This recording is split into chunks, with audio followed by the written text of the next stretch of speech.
জিজ্ঞাসায় আপনাদের সকলকে স্বাগত। মন সংক্রান্ত যে কোনো সমস্যা সমাধানের জন্য অবশ্যই আমাদের সাথে যোগাযোগ করুন। আমাদের নম্বর ডেসক্রিপশন বক্সে পেয়ে যাবেন। আমরা এখনো রাগেই রয়েছি। তো এই রাগের আমাদের ঠিক আগের ভিডিওতে আমরা বলেছিলাম যে পরবর্তী ভিডিওতে আমরা সলিটিউড নিয়ে কথা বলবো। তো আমরা যদি সেটা নিয়ে একটুখানি শুরু করি।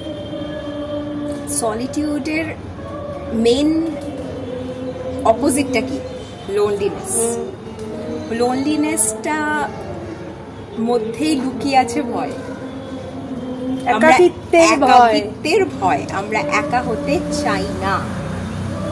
একাকিত্ব, ও আমার থেকে চলে যাবে বা আমি একা হয়ে যাব, এবং তার জন্য আমরা কি করি? আমরা সেগুলোই করতে থাকি যেগুলো হয়তো আমাদের করণীয় নয়। আমরা আমাদের ইন্ডিভিজুয়ালিটিগুলোকে হারিয়ে ফেলে আমরা সেগুলোই করি যেগুলো সমাজের পছন্দ, এবং সেই সমাজের পছন্দটা ভালো মন্দ উভয়ই হতে পারে। সবটাই যে স্ট্যান্ডার্ড মিট করছে, বা আমার অপোজিটে যেই মানুষটা রয়েছে, যাকে আমি মনে করছি আমার সব, সে যাতে চলে না যায়। তো তার নর্মসে আমি মানে কি বলবো, দীক্ষিত হয়ে গেলাম, এবং আমি সেটাই করতে থাকি যাতে আমার একাকিত্বটা না আসে। তো এই যে আমরা সামনের মানুষটা বা সামনের মানুষগুলোর ধারাকে প্র্যাকটিস করতে করতে কোথাও না কোথাও আমরা আমাদের ইন্ডিভিজুয়ালিটি থেকে সরে যাই। মানে যেটা আসল আমি, সেই আমিটাই কোনোদিন হারিয়ে যায়। আমরা আমাদের একটা ওই সম্পূর্ণ রিয়েল সেলফ থেকে সরে যাই। আমরা কোথায় ঢুকে যাই? নর্মেটিভ সেলফে, কোথাও না কোথাও সেটাতেই আমরা রোল করতে থাকি, এবং ওটাতে কোথাও না কোথাও রোল করতে করতে আমরা ভুলেই যাই যে আমরা কি ছিলাম। তো সলিটিউডের থেকে তখন তো আমরা অনেক দূরে চলে গেছি, তার কারণ আমাদের সাথে তো আমাদের আর কোনো যোগাযোগই নেই। তখন আমরা তো সম্পূর্ণ একটা নর্মসের সেলফের মধ্যে ঘুরে বেড়াচ্ছি, হারিয়ে ফেলি নিজেকে। এবং তখনই যখন নিজেকে হারিয়ে ফেলি তখন ভয় লাগে একা হয়ে যাওয়ার। তার কারণ যখন আমরা নিজেকে খুঁজে পাই তখন কিন্তু আর হারিয়ে যাওয়ার ভয় থাকে না, তখন ওই নিজের মধ্যেই তো সলিটিউডকে খুঁজে পাই আমরা। ঠিক বোঝাতে পারছি? ঠিক। তো এই জন্যই আমরা কিন্তু খুব কম লোকই দেখবেন যারা বলেন আমি একা খুব ভালো থাকি, বা আমি সলিটিউড সব থেকে আনন্দের।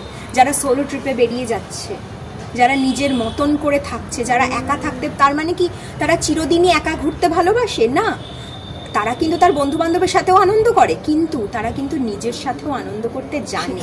তার কারণ তারা মুক্ত হয়ে গেছে, এই নর্মস থেকে মুক্ত হয়ে গেছে, তাদের ভয়টা নেই। কোথাও না কোথাও আমাদের ভয় আছে, একাকিত্বের ভয় আছে সমাজের, তাই আমরা সলিটিউডের সাথে একাত্ম হতে পারি না, নিজের ইন্ডিভিজুয়ালিটির সাথে একাত্ম হতে পারি না।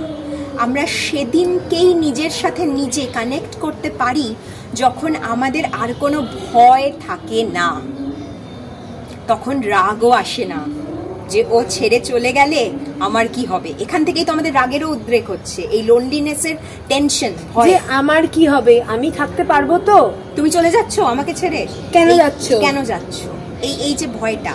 আর যত আমরা কোনো সম্পর্ককে এইভাবে আটকাতে চেষ্টা করি ততই কিন্তু সেটা লুজ হয়। ওই হাতের বালি রাখার মতো, আপনি বালিকে যত চাপবেন সে কিন্তু পড়েই যাবে, কিন্তু হাতটা খুলে রাখলে সেই বালিটা রয়েই যাবে।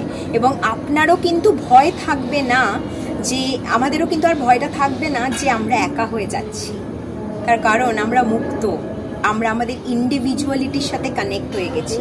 বারবার বলছি, এটার মানে কিন্তু স্বার্থপরতা নয় না। কিছু মানুষ আছেন, তুই একা হয়ে যাচ্ছিস, সলিটিউড মানে তুই স্বার্থপর, তুই আমাদের দেখছিস না। যে সত্যিকারের সলিটিউডে রিচ করেছে, যে সত্যি তার নিজের সেলফকে বা তার আত্মাকে কানেক্ট করতে পেরেছে, সে কিন্তু কোনোদিনই স্বার্থপর হতে পারে না, হবে না সে। তার কারণ সে ওই জায়গাটাকে রিচ করে গেছে। এটাও এক ধরনের এনলাইটমেন্ট, এবং ওই রাস্তাগুলো পেরোতেই সে এখন সেই জায়গাতে গিয়ে পৌঁছেছে। তো তার মধ্যে স্বার্থপরতাটার কোনো জায়গা নেই। কিন্তু সে নিজেও জানে যে কোন সময়টা তার নিজের আর কোন সময়টা সে অন্য কাউকে দেবে। সে প্রায়োরিটাইজ করতে পারে, সে জানে যে নিজেকে সময় দেওয়াটা কোনো স্বার্থপরতা নয়, সেটাও দরকার। আমরা যত নিজের ইন্ডিভিজুয়াল, নিজের সেলফের সাথে কানেক্ট হতে পারবো, মানে একটা গাছের মতন দেখবেন তাল গাছ খুব তাড়াতাড়ি পড়ে যায় ঝড়ে, তার কারণ সে ডিপলি রুটেড নয়। সে হয়তো লম্বা, অনেক বড় হয়েছে, ওপরে গিয়ে হয়তো তার প্রচুর ডালপালা ফল হয়ে রয়েছে, কিন্তু একটা ঝড় সে ভেঙে পড়ে গেল।